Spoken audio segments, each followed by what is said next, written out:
আদেশ মতো আজ 11টার দিকে রওনা দেবে সবাই। এখান থেকে বিদায়ের পাঠ চুকিয়ে টেকের সঙ্গে নিয়ে শহরগামী হবে। সকাল থেকে সেটার জন্য তোড়জোড় শুরু হয়েছে। আয়ু থেকে শুরু করে জিহো পর্যন্ত লাগেজ গুছিয়ে ফেলেছে। একে একে সব মালপত্র জিপ আর মাইক্রোতে তুলে নিয়েছে সবাই। গঙ্গেও অনেক অনুনয় করলেন থাকার জন্য, কিন্তু জাংকুকের কাছে আসল ঘটনা শোনার পর তিনি আর বাধা দিলেন না। তের বিদায়ের বার্তা শুনে খুশিতে গদগদ হয়ে গেল সেলিনা। বাড়ি থেকে আপদ বিদায় করতে পেরে নিজেকে রানীর মতো চিন্তা করেছেন। এখন থেকে জেনিকে অধিক আদরের সিংহাসনে বসিয়ে দেবেন, সকলের কাছে বানিয়ে দেবেন তের চেয়েও মধ্যমণি। সেলিনার এই দুর্ধর্ষ চিন্তার পিছনে কতখানি উগ্র স্বভাব ছিল সেটা কেউ জানতো না। এমত অবস্থায় তেকে যখন জিনের মেয়ে তুল্য এবং জাংকুকের স্ত্রী রূপে আজীবনের জন্য বিদায় জানাচ্ছিলেন, তখন সেলিনা শেষবারের মতো জাংকুককে আড়ালে ডেকে আনলেন। জাংকুকও বিদায়কালে দ্বিমত ভাব দেখালো না, সেলিনার সাথে একটু দূরে এসে দাঁড়ালো। গঙ্গেও নিজ দায়িত্বে সবার গাড়িতে ওঠার তদারকি দেখছেন, সবাই ঠিকঠাক মতো উঠেছে কিনা, কোনো সমস্যা হচ্ছে কিনা সেই দিকেই তীব্র মনোযোগ নিক্ষেপ করছেন উনি। এইদিকে সেলিনার উগ্র ইন্ধনটা বুঝতে পারলেও জাংকুক কিছুই বলল না। সেলিনা শুধু একটাই কথা জোর খাটিয়ে বলে উঠল, তোমারে আমি একটা কথাই বলবার চাই। তুমি জেনিরে যেই ভাব করাইয়া কষ্ট দিয়েছ সেই কথা কিন্তু শ্বশুর মশাই জানে না। আজকাল যদি রিসর্টের ওই ঘটনা আব্বার কানে লাগাই দিতাম, তোমার বিয়া কিন্তু জীবনেও তের সাথে হতোই না। তুমি ঠিকই জেনিরে বিয়া করবার জন্য বাধ্য হইতে। সেলিনার আউল ফাউল কথা শুনে জাংকুক ভ্রুচিয়ে তাকালো। এই মহিলা যে এত বেশি পরিমাণে ফালতু সে সম্পর্কে স্পষ্ট ধারণা ছিল না, কিন্তু আজকের এই কথা শুনে সেটা পুরোপুরি বিশ্বাস করতে বাধ্য হলো জাংকুক। সেলিনার মতো মহিলাকে গলার ধাক্কা দিয়ে বের করে দেওয়া উচিত। এই মহিলার অতীত জানার পরও গঙ্গ কিভাবে এই মোল্লা বাড়িতে জায়গা দিয়েছেন ওনাকে, সেটা জাংকুক কিছুতেই বুঝে উঠতে পারছে না। সেলিনার এমন কথা শোনার পর ডানে তাকালো জাংকুক। সবাইকে সুন্দর হাসি খুশি উল্লাসে থেকে বিদায় জানাচ্ছে সেই দৃশ্যটা এক পলক দেখলো। এরপর সেখান থেকে চোখ ঘুরিয়ে সেলিনার দিকে ক্রুদ্ধ দৃষ্টিতে তাকালো। অল্প উচ্চতার মহিলা দেখে মাথা একটু নিচে নামালো। প্যান্টের ডান পকেট থেকে হাত বের করে তর্জনীটা একদম চোখ বরাবর তুলে শক্ত কণ্ঠে বলে উঠল, আপনি আমাকে চেনেন না, আমার ক্ষমতা সম্পর্কেও জানেন না। আমি যে এক তুড়িতে আপনার তাসের ঘর ভেঙে দিতে পারি সেটা হয়তো কল্পনা করতে পারবেন না। আপনার মতো বেহায়া জাতের মহিলার জন্য প্রত্যেকটা পরিবারে ঝগড়া লাগে, ভাই ভাই যুদ্ধ লাগে, কেউ কারোর মুখ পর্যন্ত দেখতে পারে না। আপনি যে শেখ বংশের বড় ছেলের সাথে কি কাহিনী করেছেন সেটা কিন্তু আমি জানি। নিজের ছেলেকে কিভাবে বিদেশে পাঠিয়েছেন সেটাও ক্লিয়ার ডিটেলস আছে আমার। একটা জিনিস ক্লিয়ার করে দিচ্ছি সেলিনা মামি, যেই জন জাংকুককে আপনি ভালো ভেবেছিলেন সেই জন জাংকুক কিন্তু ডেঞ্জারাস মানুষ। ক্ষমতা আমার পকেটে থাকে, যদি পকেট থেকে টেনে আনার ব্যবস্থা করেন তাহলে শুনে রাখেন, আপনার 14 গোষ্ঠী উদ্ধার করতে আমার বিন্দু মাত্র সময় লাগবে না। জাংকুক গরম গলায় কথা শুনিয়ে তর্জনী নামিয়ে নিল। সেলিনার কাছ থেকে মাথা ওঠালো ঠিকই, কিন্তু দৃষ্টি সরালো না সে। সেলিনার অবস্থা তখন ভয়ে আতঙ্কে শোচনীয় হয়ে গেছে। জাংকুকের পেশার সম্বন্ধে যা জেনেছে সেটা কোনোভাবেই রাজনীতির সাথে যুক্ত না, কিন্তু পেশার নাম এতটাই কঠিন ওর উর্বর মস্তিষ্কে মনে রাখতে পারে না। সেলিনা বড় একটা ঢোক গেলে নিজেকে সংযত রেখে জোরপূর্বক হাসি দিলেন, কিন্তু সেই হাসিতে জাংকুকের মুখের অবস্থা পরিবর্তন হলো না। সেলিনা চোখ ছোট করে সহাস্যে হেসে দিয়ে জাংকুকের উদ্দেশ্যে বললেন, তুমি জানি কিসে কাম করো? জাংকুকের মেজাজ আগুনের মতো দগদগ করছিল। এই দুমুখ মহিলাকে লাথি মেরে ঝাঁটা মেরে এখান থেকে বিদায় করা উচিত। এমন মহিলা সমাজের জন্য অভিশাপ, পরিবারের জন্য কলঙ্ক। কিভাবে সেকেন্ডের ভিতরে প্রসঙ্গ উল্টে স্বাভাবিক আচরণ করছে। জাংকুক মুখটা কঠিন করেই গজগজে গলায় বলে উঠল, আপনার মতো মূর্খ ধূর্ত মহিলা আমার পেশা মনে রাখতে পারবে না। আপনার মতো মহিলা শুধু সংসারে আগুন লাগিয়ে নিষ্পাপ সেজে ঘুরে বেড়াতে পারবে, দরকার পড়লে নিজের দোষটা সুন্দর করে আরেকজনের ঘাড়ে চাপাতে পারবে। আর আপনাকে একটা জিনিসের জন্য ধন্যবাদ জানাতে চাই, তের ঘটনা নিয়ে বাড়িতে যদি পিন না লাগাতেন তাহলে হয়তো এত তাড়াতাড়ি বিয়েটা করা পসিবল ছিল না। তাছাড়া জিনিস শাস্তি ওর নিয়তির উপর ছেড়ে দিলাম, কিন্তু আপনার শাস্তিটা ঠিক নিশ্চিত করব, অপেক্ষা করুন। জাংকুকের শেষ কথাটা শুনে সেলিনার মুখ থেকে হাসি চলে গেল। এমন ভাবে হাসিহীন হলো যেন খারাপ কিছুর মুখোমুখি হতে যাচ্ছে। জাংকুক আর সময় নষ্ট না করে জিপে চড়ে বসলো। সেলেনাকে কোন বিপদের ইঙ্গিত দিয়ে গেল এখনো ধরতে পারছে না সেলেনা, কিন্তু জাংকুকের কথাগুলো শোনার পর এখন বিদেশ পড়ুয়া ছেলে সুকাইয়ের জন্য ভীষণ চিন্তা হচ্ছে। জাংকুক জিপে উঠে বসতেই মেজাজটা আরো চটে গেল। জিন কোনোভাবেই তেকে জিপে যেতে দেবে না। একটানে দীর্ঘ যায়নি, তার উপর কড়া রোদের মধ্যে তের অবস্থা খারাপ হতে পারে। এসব চিন্তা করে জিন তেকে জিপে উঠতে নারাজ করেছে। এদিকে জিপের স্টিয়ারিং দুই হাতে আঁকড়ে তাকে কচকচ করেছে জাংকুক। মাথাটা ডান দিকে ঘুরিয়ে মাইক্রোর দিকে ক্ষুদ্র দৃষ্টিতে তাকিয়ে আছে। জিনও মাইক্রোর জানালা দিয়ে চোখ রাঙিয়ে পাল্টা দৃষ্টি ছুড়ে তাকিয়ে আছে। মা ও ছেলের এমন অন্তর্দৃষ্টি দেখে সবাই নির্বাক হয়ে গেছে। কংইও এমন উটকো পরিস্থিতি দেখে তাড়াতাড়ি দু দলকে শান্ত করার জন্য জাংকুকের কাছে যায়। জাংকুকের কাঁধে হাত রেখে নরম সুরে বলে, জিনমা ঠিক করেছে জাংকুক, তুমি একটু দাদুর কথাও চিন্তা করে দেখো। তোমাদের যেতে যদি 4 ঘন্টা মতো লাগতো আমি তাহলে বাধা দিতাম না, কিন্তু এখান থেকে অনেক সময় লাগবে। ও তো এত সময় জিপের মধ্যে ঠিকঠাক মতো চোখ বুঝতে পারবে না। 12টার দিকে কি রোদ ওঠে জানোই তো, গাড়িতে গেলে জিনমা ওকে একটু দেখে রাখতে পারবে। তুমি ঠান্ডা হও। গংয়ের যুক্তি শুনে জাংকুক কোনো দ্বন্দ্ব সৃষ্টি করলো না, চুপচাপ সেটা মেনে নিয়ে হ্যাঁ সূচক সায় বুঝিয়ে দিল। জাংকুকের অবস্থা দেখে ড্রাইভিং সিটে বসা ইয়োনুর ভীষণ হাসি পেল। পাশের সিটে বসা সুবিনের কানের কাছে হাসি চেপে ফিসফিস করে বলল, বদ্দা তো চেতা গেছে। ইয়োনুর মুখ থেকে এমন ভাষা শুনে হাসি আটকাতে হিমশিম খাচ্ছে সুবিন। উপরের দাঁত দিয়ে খুব কষ্টে নিজের ঠোঁটটা কামড়ে রেখেছে। হাসির দোটানায় একেবারে ফেঁসে গিয়ে দুই গাল ফুলিয়ে থেমে থেমে ফিসফিস করে হেসে যাচ্ছে।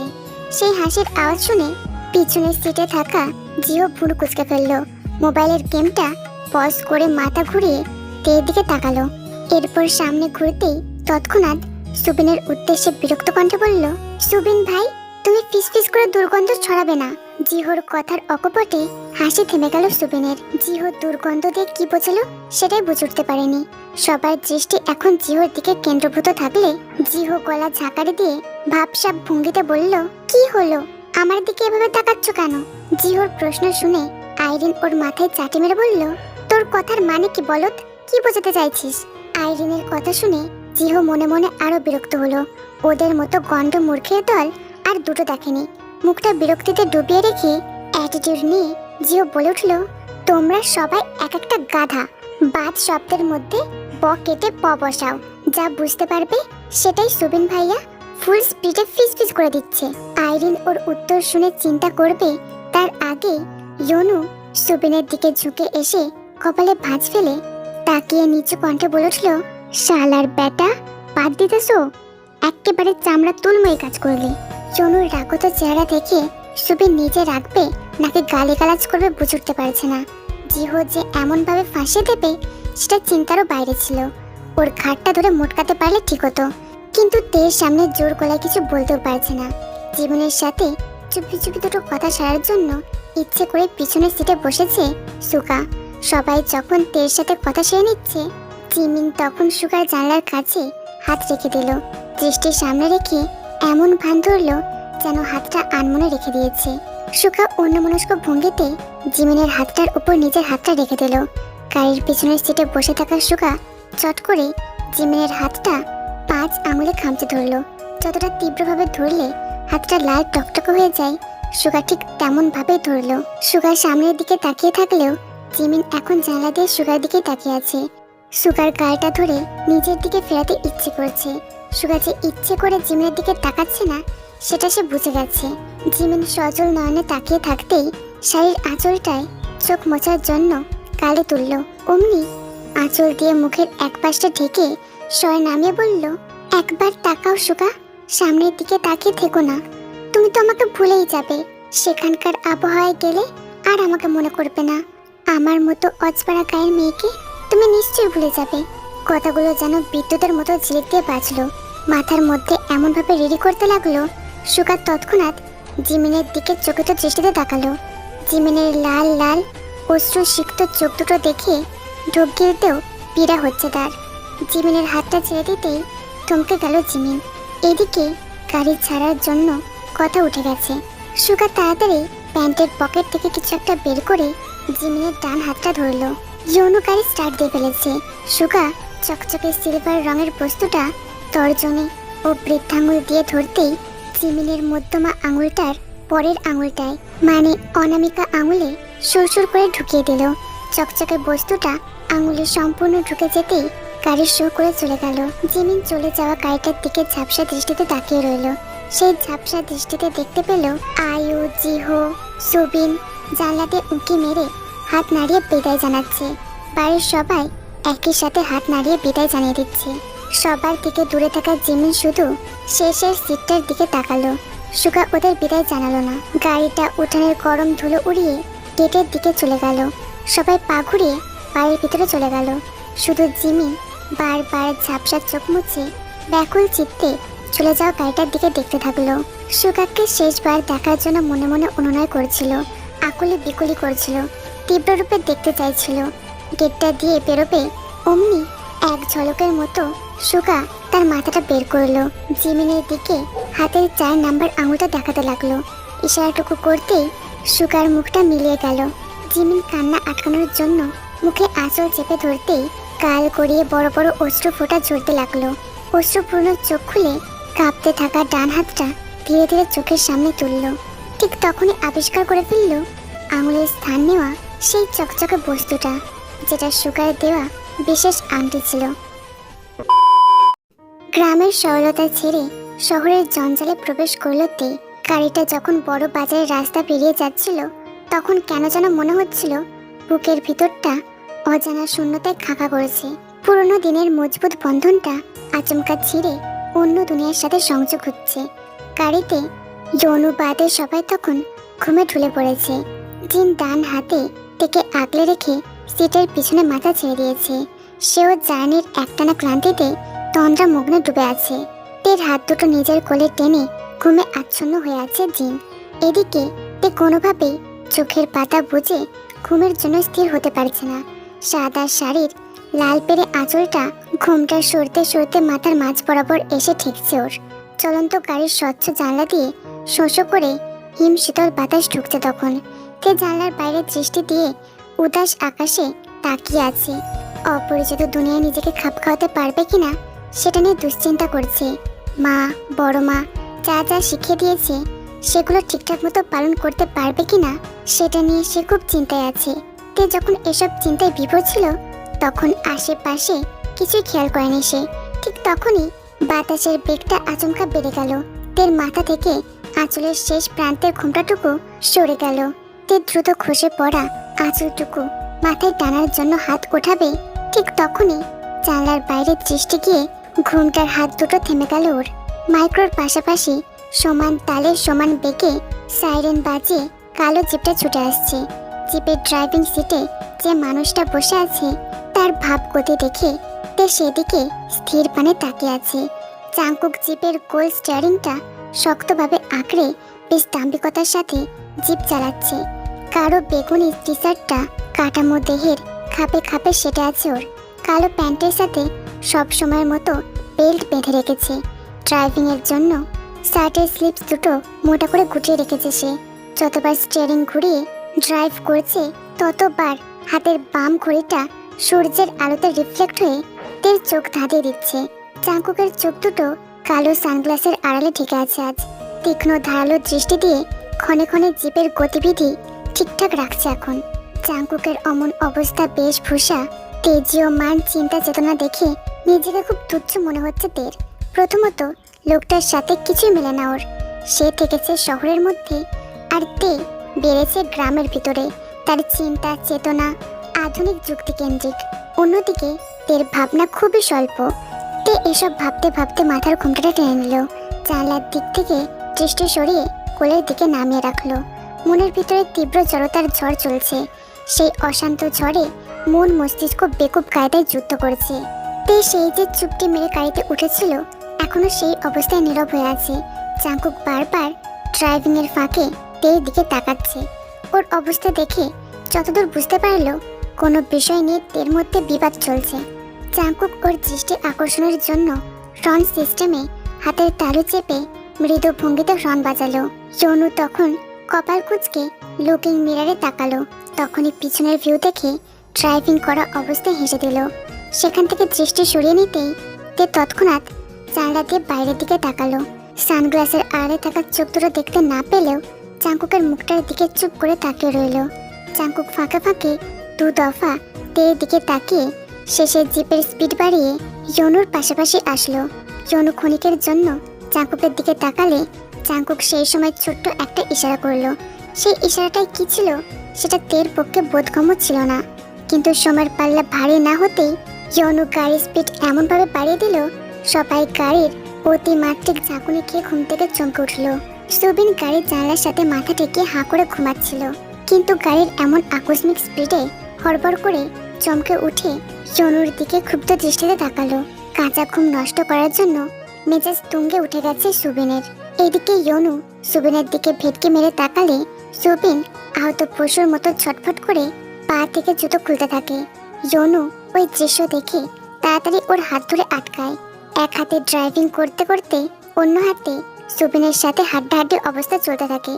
একটু আগে যারা ঘুম থেকে উঠেছিল তারা আবার ঘুমে ঢুলে পড়ে। সবাই আবার ঘুমে নিমগ্ন হলে কেউই দুজনের অবস্থা দেখতে পেল না। তে অমন পাগলদের কাণ্ড কারখানা দেখে একবার সুবিনের দিকে তাকাচ্ছে, আর একবার উজবুকের মতো ইয়নুর কাকুতি মিনতি দৃষ্টি দেখছে। অথচ প্রতিবার কিছু বলতে গিয়েও থেমে যাচ্ছে তে। এক পর্যায়ে সুবিনের চোখ তের দিকে চলে যায়, আর সাথে সাথেই তের দিকে জোরপূর্বক হাসি দিয়ে হাত থেকে জুতো ছেড়ে দেয়। ইয়নু মারাত্মক লজ্জা পেয়ে শান্ত ভঙ্গিতে গাড়ি চালাতে থাকে। এমন অনাকাঙ্ক্ষিত ঘটনার জন্য মনে মনে সুবিনকে দোষারোপ করে। দুপুরের সূর্যটা মধ্য গগন ছেড়ে পশ্চিম দিকে ঢলে পড়েছে। তপ্তময় জৌলুস ছেড়ে ডোবার জন্য প্রস্তুতি নিচ্ছে। চারিদিকের কোলাহল ছাপিয়ে কান জ্বালাময় হয়ে গিয়েছে। তে গাড়ির ভিতরে এসির নিচে থাকলেও ব্যস্ত শহরের যানজট দেখে প্রচুর অবাক হচ্ছে। আকাশে দীপ্যমান সূর্যটা থাকতে থাকতে মাইক্রোটা এখন পাকা রাস্তা ধরেছে। ঠিক মিনিট 10 মতো টান দিতেই গাড়িটা খোলা গেটের ভিতর দিয়ে ঢুকলো। গেটের কাছে দুইজন দারোয়ান দেখতেই হঠাৎ তের মনে হলো গেটটা যেন ওদের জন্য অপেক্ষারতভাবে খোলা ছিল। ইয়নু একদম বাড়ির সামনে এনে গাড়িটা থামালো। সবাই চটপট গাড়ি থেকে নেমে গেল। জিহু সবার আগে নেমে এক দৌড়ে তের পাশ থেকে দরজা খুলে দিল। তেকে গাড়ি থেকে নামিয়ে নিজের ছোট্ট হাতটার মধ্যে তের হাতটা গুঁজে নেয়। তে আশ্চর্যভাবে চারিদিকে চোখ বোলাতে থাকে। পায়ের নিচে দামি পাথরের রাস্তা বাঁধানো, চোখের সামনে বিলাসবহুল দোতলা ভবন। ভবনটা এতটাই উঁচু, আশেপাশে 3 তলা 4 তলা বিল্ডিং এর মতো সমান। তে মাথাটা ডান দিকে ঘোরাতেই সবুজ ঘাসের মাঠ তুল্য জায়গাটা দেখতে পেল। পুরো বাড়িটা গাছগাছালি দিয়ে বাউন্ডারি করা, সেটা এমন সন্ধ্যার টাইমেও বোঝা যাচ্ছে। তের অবাক করার চাহনি দেখে জিহু মুচকে একটা হাসি দিয়ে ওকে ভিতরে নিয়ে যায়। তে যতই এক পা করে সামনের দিকে এগোচ্ছে তত বুকের হৃৎপিণ্ডটা ধপাস ধপাস করে লাফিয়ে উঠছে। তে প্রতিটা পদক্ষেপের দিকে দৃষ্টি রেখে মাথা নিচু করে সম্মুখ দরজার সামনে চলে আসে। ডান হাতটা জিহুর তত্ত্বাবধানে থাকলেও পা হাতটা কে যেন চট করে এসে ধরে। তে জোরে জোরে শ্বাস নিতেই বামে তাকাতেই জিনকে দেখতে পায়। জিনের চোখে মুখে তৃপ্তিজনক হাসি ফুটিয়ে তেকে নিয়ে ভিতরে প্রবেশ করে। তেকে স্বস্তি অনুভব করানোর জন্য নিজের সাথে আগলে রাখে।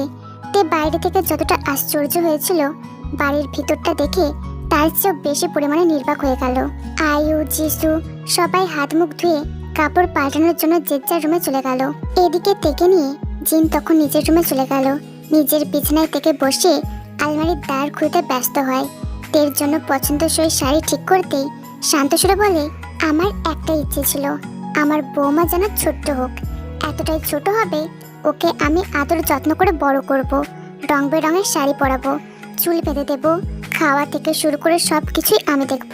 কিন্তু তোমাকে আনতেও এতটা দেরি করবে এটা স্বপ্নেও ভাবতে পারিনি। জিন কতটুকু শেষ করতেই আলমারি থেকে আকাশি রঙের শাড়ি বের করলো। সেটা হাতে নিতেই আলমারি বন্ধ করে তের কাছে চলে আসলো। তে তখন চুপ করে শাশুড়ির কথা শুনছিল। জিন যে স্বচ্ছ মনের মানুষ এ সম্বন্ধে বড় মা বেশ আগেই বলে দিয়েছে, কিন্তু আজ আবারও মনে হচ্ছে জিন সত্যি ভালো মনের মহিলা।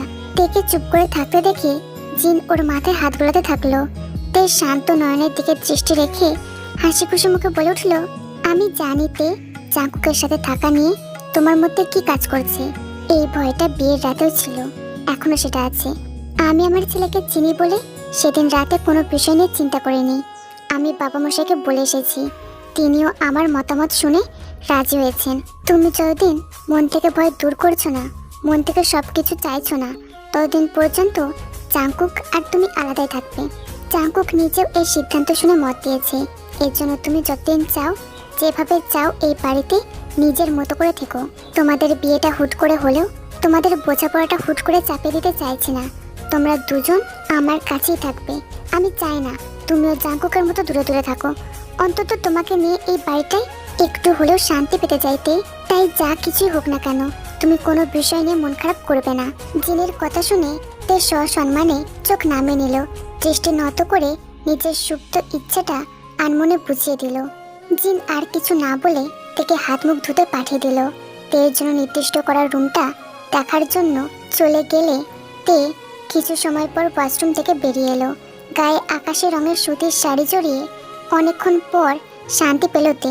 কিন্তু সমস্যা একটাই, ম্যাচিং ব্লাউজটার হাতা কোনোই ছুঁই ছুঁই।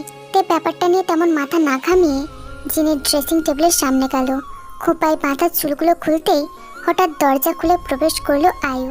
আয়ুকে দেখে মৃদু ভঙ্গিতে হেসে দিতেই আয়ু সহজাত মিশ্রিত হাসি দিল। তের চুলগুলো সুন্দর করে আঁচড়ে দিতেই হাসি মাখা সুরে বলল, ভাইয়ার রুম দেখেছো? তোমার রুমটা জানো তো, ভাইয়া ইচ্ছে করে ছাদের রুমটা দিয়েছে। কত করে বললাম ছাদের রুমটা দিও না, আমার রুমটাই দিয়ে দাও। ভাইয়া আমার কথা শুনলই না। আমার তো সামারের ভ্যাকেশন শেষের দিকে, ভাইয়া চলে গেলেই এদিকে আমারও ফ্লাইটের টিকিট কাটতে হবে।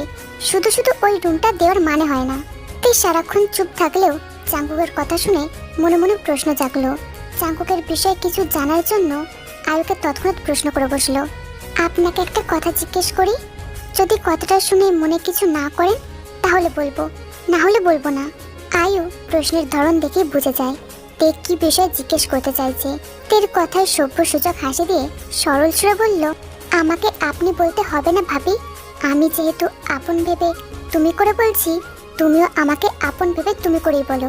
তুমি নিশ্চয়ই ভাইয়ার ব্যাপারে জানতে চাও, ভাইয়া কি করে, কোথায় যাবে, এটা নিয়ে প্রশ্ন করতে চাইছো। আসলে আমি হেল্পলেস। ভাইয়া আমাদের সবকটা ভাই বোনকে বলে দিয়েছে তোমাকে এই বিষয়ে কিছু যেন না বলি।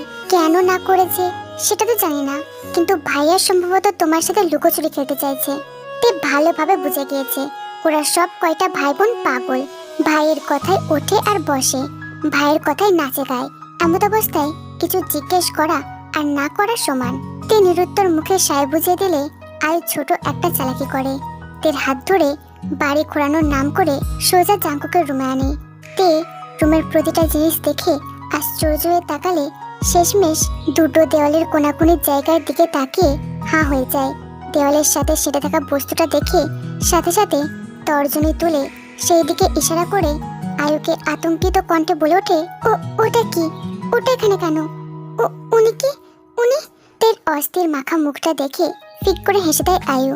সেই দেওয়ালের দিকে হাসি মাখা ভঙ্গিতে এগিয়ে যায়। তখন বস্তুটার দিকে তাকিয়ে থাকতেই বুক ফুলিয়ে লম্বা একটা শ্বাস নেয়। শ্বাসটা টেনে নিতেই সেটা সশব্দে ছেড়ে দিতে থাকে।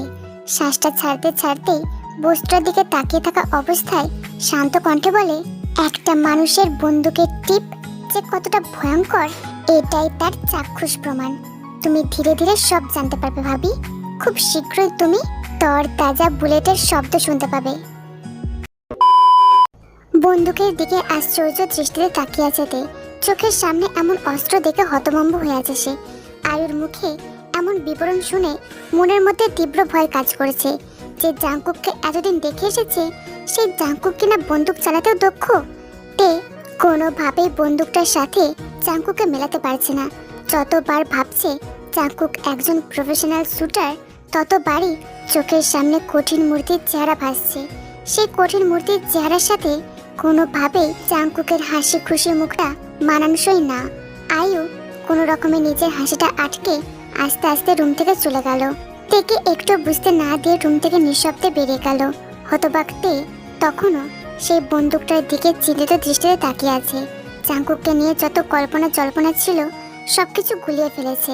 তে কৌতূহলের বশে বন্দুকটার দিকে হাত বাড়িয়ে দেয়। দেওয়ালের সেঁটে রাখা বন্দুকটার উপর আঙুল দিয়ে স্পর্শ করে। অমনি সে টের পায় শরীরের উপর শীতল হাওয়া বয়ে যাচ্ছে। অদ্ভুত এক শিরশিরে ভাব সমস্ত শরীরে ভর করছে। এটা যদি সাধারণ বন্দুক হতো তবে অশান্ত মনে হাবিজাবি বুঝিয়ে শান্ত করা যেত, কিন্তু না, এটা মোটেও সাধারণ বন্দুকের কাতারে পড়ে না। যেখানে পুরো বন্দুকটা দামি মেটাল দিয়ে তৈরি, সেখানে নানান প্রমাণ থাকার সত্ত্বেও অশান্ত মনকে উল্টো সিধা বোঝানো যায় না। তেই থ মারা ভঙ্গিতে কিছুক্ষণ তাকিয়ে থাকলো। কালো রঙের বন্দুকটা থেকে ধীরে ধীরে হাত নামিয়ে ফেললো। বুক ভর্তি লম্বা নিঃশ্বাস টেনে নিজেকে শান্ত করার চেষ্টা করলো। চোখ দুটো বন্ধ করে ধীরে সুস্থে লম্বা শ্বাসটা টেনে নিচ্ছিল তে। কিন্তু আকস্মিকভাবে যা হলো তাতে প্রচণ্ড চমকে গিয়ে চোখ খুলে তাকালো তে। চোখের কঠোর বিষয় বড় করে তৎক্ষণাৎ মাথা নিচু করে পেটের দিকে তাকালো। গাঢ় বেগুনি রঙের হাতাটা কোণের ওপর ভাঁজ যুক্ত থাকার জন্য বলিষ্ঠ হাত দুটো দেখা যাচ্ছে। সেই পেশিবহুল হাত দুটো পিছন থেকে আষ্টে পৃষ্ঠে ধরে রেখেছে তেকে। বাম হাতের উপর বড় ডায়াল ঘড়িটা স্পষ্ট দেখতে পেল তে। ঘড়িটার দিকে তাকিয়ে থাকতেই পেটের উপর থেকে একটা হাত সরে গেল। পিছন থেকে জাঙ্কুকের উপস্থিতি পেয়ে নির্বাক হয়ে আছে তে। এই মুহূর্তে একটা কথা মুখ ভেদ করে আসছে না। জাঙ্কুক সুকৌশলে তের কাঁধ থেকে কেশগুচ্ছ সরিয়ে দিল। ডান কাঁধটা আওতা করার জন্য চুলগুলো বাঁ কাঁধের দিকে ঠেলে দিল।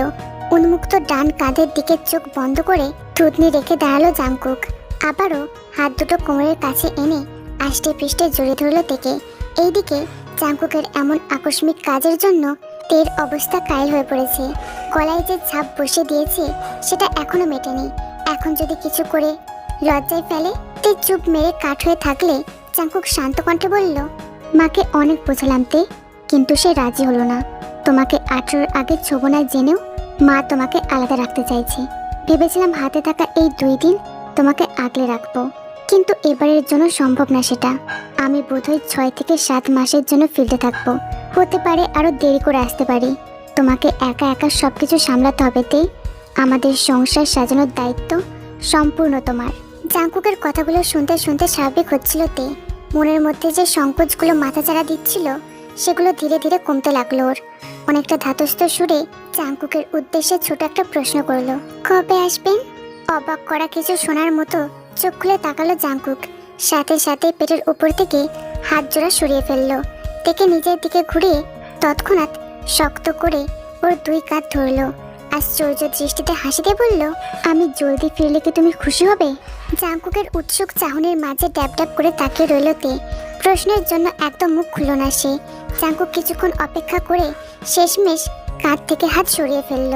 তের মুখটা 2 হাতের মাঝে আবদ্ধ করে মুখটা ধীরে ধীরে উঁচু করে তুলল। তের উজবুক চাহনির মাঝে কয়েক সেকেন্ড তাকিয়ে থাকতেই নরম স্বরে ঠোঁটে প্রাণবন্ত হাসি ফুটে এসে বলল, জলদি ফিরবো জয়ন্তী, হাতে প্রচুর সময় নিয়ে আসবো। আমাকে যেভাবে পাগল বানিয়ে দিয়েছো সেটার শোধ তুলতে হবে না? তে এমন কথার পরিপ্রেক্ষিতে লজ্জায় চোখ নামিয়ে ফেললো। লোকটা এতটাই খারাপ, এতটাই অসভ্য। একটা সভ্য কথাকে ইচ্ছে করে অসভ্য বানিয়ে ছাড়লো। জাঙ্কুকের হাতে আর মাত্র একটা দিন সময় আছে। এবারে ছুটিটা যেভাবে কাটালো সেভাবে আগের ছুটি কাটিয়েছে কিনা সন্দেহ আছে। প্রতিবার 4 দিনের মতো সময় নিয়ে বাড়ি ফেরে সে। সেই 4 দিন বাড়ির বাইরে ঘোরাঘুরি কাটিয়ে পুনরায় ফিল্ডে চলে যায়। এবার যেহেতু বেশি দিন কাটিয়েছে, সেক্ষেত্রে আগামী 6 মাস পর্যন্ত ছুটি বরাদ্দ করা যাবে না। জাঙ্কুক পরনের পোশাক পাল্টে হাত মুখ ধুয়ে বিছানায় এসে বসলো। বিছানার মাঝখান থেকে ফোনটা তুলে ফ্লাইটের জন্য টিকিট বুক করলো। টিকিটের জন্য ওয়েবসাইটে ঢুকতেই দরজা খুলে চোরের মতো উঁকি মারল সুবিন। জাঙ্কুক সেই দিকে এক পলক তাকালো ঠিকই, কিন্তু বিশেষ দৃষ্টি প্রদান না করে চোখ যেভাবে তুলেছিল ঠিক সেভাবেই পুনরায় নামিয়ে নিল। সুবিন ব্যাপারটা স্বাভাবিকভাবে নিলেও ফোনের প্রতি মনোযোগ দেখে কিছুটা খটকা লাগলো ওর। দরজা চাপাতে চাপাতে কৌতূহল সুরে বলল, ও বন্ধু, এনি সমস্যা? Do you need help? তোমার মুরগি তো দেখি ছাদের রুমে শিফট হয়েছে। জাঙ্কুক সেই দিকে তাকালো না, উত্তর পর্যন্ত দিল না। সুবিনের কথা শুনে মন চাইছে কষিয়ে এক থাপ্পড় মারতে, কিন্তু সেটা দমিয়ে রেখে শান্তভাবে বসে রইল জাঙ্কুক। সুবিন হেলে দুলে হেঁটে এসে জাঙ্কুকের পাশে বসলো। জাঙ্কুক কি করছে সেই দিকে দৃষ্টি ছুঁড়তেই কপাল কুঁচকে ফেললো। একবার মোবাইলের দিকে তাকাচ্ছে আর একবার জাঙ্কুকের দিকে তাকাচ্ছে। চোখের সামনে অনাকাঙ্ক্ষিত ব্যাপারটা দেখে অনেকটা চিল্লিয়ে উঠলো তখন। দোস্ত, তুই তের কথা চিন্তা করলি না? কনফার্ম করে দিলি? কি করলি এটা? সুবিনের চেঁচানোর সুর শুনে সশব্দে নিঃশ্বাস ছাড়লো জাংকুক। ফোনটা অফ করে চুপ করে বসে রইল সে। সুবিন তখন নির্বিকার ভঙ্গিতে জাংকুকের পানে তাকিয়ে আছে। কি বললে ব্যাপারটা অনুকূলে ফিরে আসবে সে সম্পর্কে কিছুই জানা নেই ওর। জাংকুককে চুপচাপ দেখে সুবিন যেন শান্ত হলো। জোরে একটা নিঃশ্বাস ছেড়ে জাংকুকের হাত থেকে ফোনটা কেড়ে নিল। বন্ধ ফোনটা বিছানায় রেখে স্বাভাবিক সুরে বলল, তে এখনো ফ্রি হয়নি, ঠিক না? প্রশ্নটার শব্দ তরঙ্গ স্বল্প হলেও জাংকুকের নিকট তীব্রভাবে ঠেকল। জাংকুক সাথে সাথে দুই চোখ বন্ধ করে মাথা নুয়ে ফেলল। ফ্লোরের দিকে মাথা ঝুঁকিয়ে নিচের ঠোঁটটা কামড়ে ধরল। সুবিন ওর অবস্থা দেখে কেমন প্রতিক্রিয়া দেবে ভাবতে পারছিল না। মৃদু ভঙ্গিতে নিঃশ্বাস ছেড়ে জাংকুকের প্রশস্ত পিঠটার ওপর হাত রাখলো সুবিন। অনেকটা কোমল সুরে বলে উঠল, জাংকুক, তুই তো সবসময় বলিস every situation has a meaningful thing. তোর কি মনে হয় না সবকিছু সময়ের ওপর ছাড়া উচিত? তাছাড়া ও তো মেয়ে মানুষ, ওর নিজেরও একটা থিন লাইন আছে। ওকে ওর মতো। এইটুকু কথা শেষ না করতেই জাংকুক ওকে থামিয়ে দিল। ঝোঁকানো মাথাটা স্বাভাবিক করে সুবিনের দিকে তীক্ষ্ণ নজরে তাকালো। চুলগুলো 5 আঙুলে পিছনে ঠেলে চোখ বন্ধ করে বলল, ওর সম্পর্কে কি জানিস তুই? বল আমাকে। এতদিন যে থাকলি ওর ব্যাপারে কি কি জানলি? জাংকুকের এমন উদ্ভট প্রশ্নে সরু চোখে তাকালো সুবিন। চোখে ভীষণ কৌতূহল ফুটিয়ে আশ্চর্য কণ্ঠে বলল, মানে?